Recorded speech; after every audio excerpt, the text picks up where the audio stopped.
Hey guys, welcome back to my channel. So what's the big deal with St. Petersburg, Florida, and why is everybody moving there? Well, in today's video, I'm going to be talking about why I think you should put St. Petersburg, Florida at the top of your list of places to live. But first, let's talk about where St. Pete is, because I've been talking to a couple of clients and everybody's a little confused. Let's go to the map. So as you can see, St. Pete is really just this 275 all the way down, and then you basically hang a right heading west towards Bay Pines, curving down, and then it's sort of some of the beaches over here, which we're going to talk about. And then if I move my map a little bit, you can see the rest of the southern tip. Notice Gulfport is not in St. Pete, and it goes all the way back around, right? So it's the east side of Pinellas County. All the old Tampa locals always called Pinellas County St. Pete. But now, because of the expansion of Tampa Bay and St. Pete, it's now its own city, and we consider it to be so. And so when people talk about, I want to move to St. Pete, I'm always like, but do you really know where St. Pete is? Because you could be in close proximity to St. Pete, have the benefits of St. Pete, but not really be in St. Pete proper. So anyway, I just want to make clear where St. Pete is. And we're going to talk about the beaches as well, so stay tuned for that. I'm going to explain a little bit about how St. Pete Beach is not really connected to St. Pete. All right, listen, there are so many reasons why people are moving to St. Petersburg, Florida, and some of them are going to be obvious and things you may have heard of before. And again, if I've missed something, please comment below and let me know what you think and what your take is on St. Petersburg. The obvious number one reason, I believe, is the climate. Did you realize we have 361 days of sunshine in St. Pete? I think that's a couple of days more than Tampa. You've got the bay on one side, you've got the Gulf on the other side, so you're constantly getting this beautiful breeze. So the climate is so amazing. And with that amount of sunshine, everybody's happy a lot of the time. Again, you're getting constant doses of that vitamin D, and I think people are just happier in Florida in general. The second may not be so obvious. It's the culture. When I talk to clients, and if you talk to me, we'll have a conversation of your lifestyle and the things that you like, and that helps me determine whether we go to the Tampa side or do we go to the St. Pete side. Right now, there is a little bit of a divide culturally speaking. I don't want to dive too much into that, but if you've ever been to St. Pete, you'll understand what I'm talking about. I believe, and from my experience, especially with my clients, there's a lot more diversity over in that area. So if you're relocating from one of our larger cities in the United States and you're going, oh gosh, okay, am I gonna have things to do in Florida? Like what does everybody do? I had the same question because I grew up here and there was nothing to do in the 80s and the 90s, and I moved away and I lived in some big cities myself. And so coming back, I had to make sure there was enough for me to do to stay active and fun with the things that I like to do.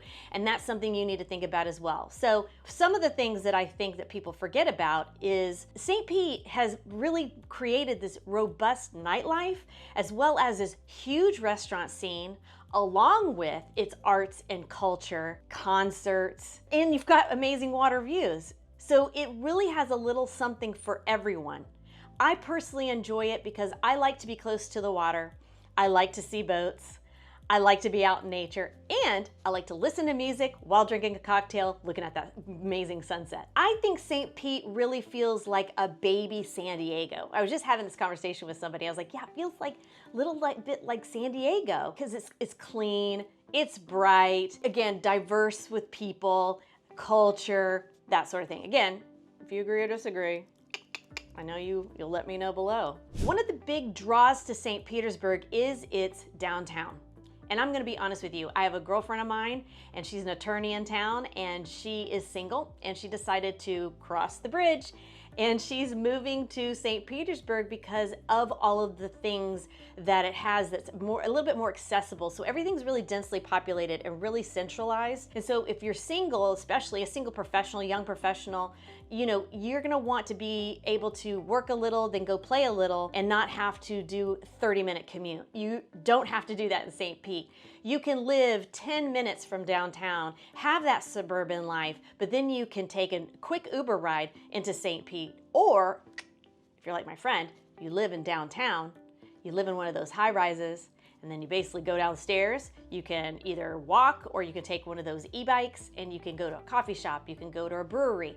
You could go to the pier if you want. We're gonna get to all that in a minute. Let's not forget about the beautiful landscapes. Again, you guys, you're right there with views of Tampa Bay. I mean, come on, especially if you live in one of the downtown high-rises. It's a spectacular view. And even if you're just strolling around the downtown St. Pete area, you can't miss a beautiful view. Listen, I'm just gonna call it what it is. I either spend a lot of time in downtown Tampa or I spend a lot of time in downtown St. Pete. That's it. Those are the two places. You're either a downtown Tampa person or you're a downtown St. Pete person. But here's a couple of reasons why I personally love the downtown St. Petersburg area. You can get on Beach Drive. You can go to one of their amazing restaurants, have a beautiful dinner, or you can just sit outside in one of the bars. They have these outdoor seating areas. Usually there's somebody playing some music. You can have an amazing cocktail. I've had some of the best cocktails of a beach drive. You then can just walk up and down Beach Drive alone. You can head to the Vinoy Park if you like, or you can head over to the St. Pete Pier, continue your stroll, make it for sunset, have another cocktail if you wish. People are fishing, people are walking around. St. Petersburg Pier is 26 acres long.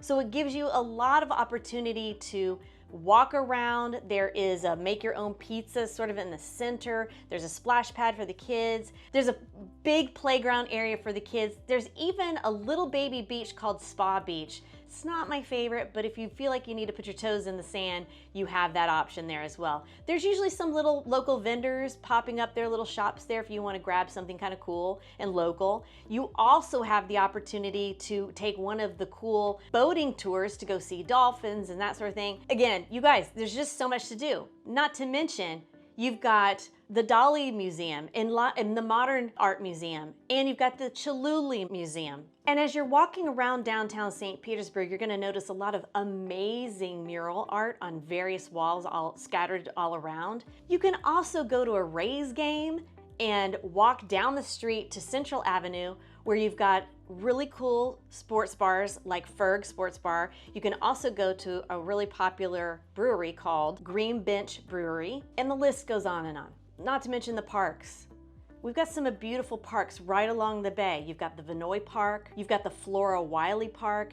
There's a little bit of beach access there too. I wouldn't call it the main beach area, but again, if you want to dip your toes in the sand, you want to hang out, watch sunset, have some alone time, read a book, it's great. Also, because the Vinoy Park has grass, so does Flora Wiley Park. It's great for the kids. You want to kick the soccer ball around, you want to ride bikes, you want to push a stroller.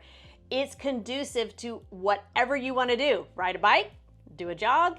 It's amazing down there. But wait, as I mentioned, I wanted to talk to you about the beaches because again, you're on that side of Tampa Bay where you're closer to the Gulf, but that's not St. Pete. So let's go back to the map and let me talk to you about where St. Pete Beach actually is along with our other beaches. And I'm gonna show you how close they are to St. Petersburg. So again, St. Pete Beach isn't technically in St. Pete.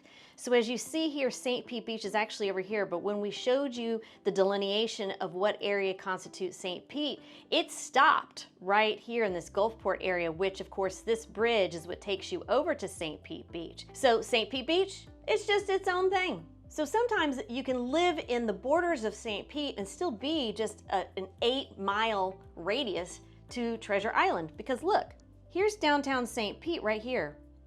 You just cross right over here and there's Treasure Island right there. That's 8 miles. And then you have so many different options from there. And then here's the Don Cesar, which is our famous pink hotel. It's been here forever. And they have their own little beach. And then all the way down here is Paso Grill, right?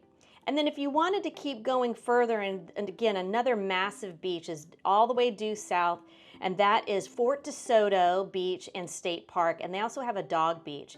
And then if you want to get really crazy, you can take a ferry to Egmont Key and do some snorkeling. So again, living in St. Pete, you have access to all of those amazing beaches and you don't have to pay beach prices for your home. Okay, yes, all of those are very obvious selling points to St. Petersburg. So here's my take on what's appealing about St. Petersburg, and definitely this is feedback I've been getting from my clients as well. If you are someone that really loves historical homes, and you like the historic bungalows, you like those cool front porches, that sort of thing, the brick lane streets, the history in general in St. Pete is really cool. And it's been around since the late 1800s. So it can be an issue though when you're buying a home, and that's why you need a really good agent that can help you navigate buying an older home and what's going on with it. So that's not what we're gonna talk about in this video. I've got other videos on St. Petersburg, so make sure you check them out. We'll pop a couple up here, but none of the houses in St. Petersburg are cookie cutter at all. You're gonna see some new construction. You know, again, I've said on other videos, people are taking old bungalow homes, buying them, wiping them out, and these builders are coming and putting mega mansions on them, okay? So yes, you're gonna see some modern homes mixed in with some of the historical bungalow style homes. Some of the homes, as you get further out from the popular parts of St. Pete, the Old Northeast, Snell Isle, and all of that like poshy kind of, again, 500K and up and even into the millions, you're gonna see the square footage shrink a bit. So if you're someone that doesn't care too much about having, you know, 2,000, 3,000 square feet and you're in that 500 and under, you can still afford St. Petersburg. Also, you can get condos and you can get townhomes. They're kind of mixed in all over the place now. And again, some of these builders are taking larger lots of land, leveling them, and putting 10, 20 units on them. So it's not a bad option for you as well. You just have to watch those HOAs. I've talked about that before. You can have a waterfront home. Oh, Shore Acres, Snell Isle, all these areas, that's what your jam is. That would be my jam. Let's get a waterfront home, okay? That's my goal. I want a boat, I want a pool. If you're like me in that way, you can have that in St. Pete. And again, like I was saying, you're in such close proximity to downtown, to the Rays Stadium, to the Rowdies Stadium for soccer. You've got so many things going on in that area that you can still live in a really cool suburban area that's got waterfront properties, and then you can go into the downtown area, which is clean and fun, and have a great night out. I think it's great. And also, I have friends that have golf carts, and they have told me they actually take their golf cart downtown, and you can kind of park it anywhere you want, because parking is getting kind of crazy down there these days. So I always tell people, you just Uber or park your car somewhere and then walk, because everything, once you get down closer to the pier, everything's walkable. Also, St. Petersburg was ranked number 17 in the US for best places to live for families and children. So I think that's pretty great. Like I said, lots of art, murals, diversity, as we mentioned, close to the beaches. Obviously, lots of opportunity to do those water activities. I didn't even talk about Weeden Island. Weeden Island is a wonderful place to kayak or do stand-up paddleboarding. You can fish off of the pier. You can also charter a boat if you'd like to go and do a little bit more deep water fishing. So many water activities to do. You'll never get bored. And St. Pete has way more public transportation than Tampa does. You've got the electric bus called the Sunrunner. There's a trolley that goes up and down downtown, and so many more little options, and things are starting to kind of grow. And you also have the e-bikes. I mean, there's tons of options if you don't necessarily want to walk a mile. Also, don't forget that Sunrunner. Sunrunner can take you from St. Pete over to the beach side. It's fun. And what I like about St. Petersburg is that each little neighborhood acts as its own little community, kind of like a borough, right? I usually refer to it more like a borough, because they have their own little community development, and they have their own community activities and events for the kids, and they do all sorts of cool things, and they're very supportive of the local artists in that area. So again, it's a very freewheeling kind of, art scene going on, but very localized, which I think is really cool. And don't forget, if you're thinking about relocating or moving to the St. Petersburg area and you need somebody to help you navigate those neighborhoods, don't forget, give me a call. Give me a call, give me a text, jump on my calendar, I'm here to help. And like I mentioned earlier, I'm noticing a lot more young professionals and young families move in that area of town in St. Petersburg, but don't discount people my age. We also like that area as well. So you do see a lot of diversity in age groups, but I do think it's way more conducive. I mean, if I was in my 20s or 30s, I would be living in St. Pete. That's exactly where I'd be living. I'd be having a blast, I'm gonna tell you. I think that about does it for the reasons why I think you should live in St. Petersburg, Florida. But don't forget, if you have any questions about that, you can hit me up, text me, call me, email me, whatever's easiest for you. I'd love to help you navigate the St. Petersburg market. And as always, guys, I really appreciate you watching this video and coming back to my channel over and over again. And until next week, I'll see you around. Bye-bye.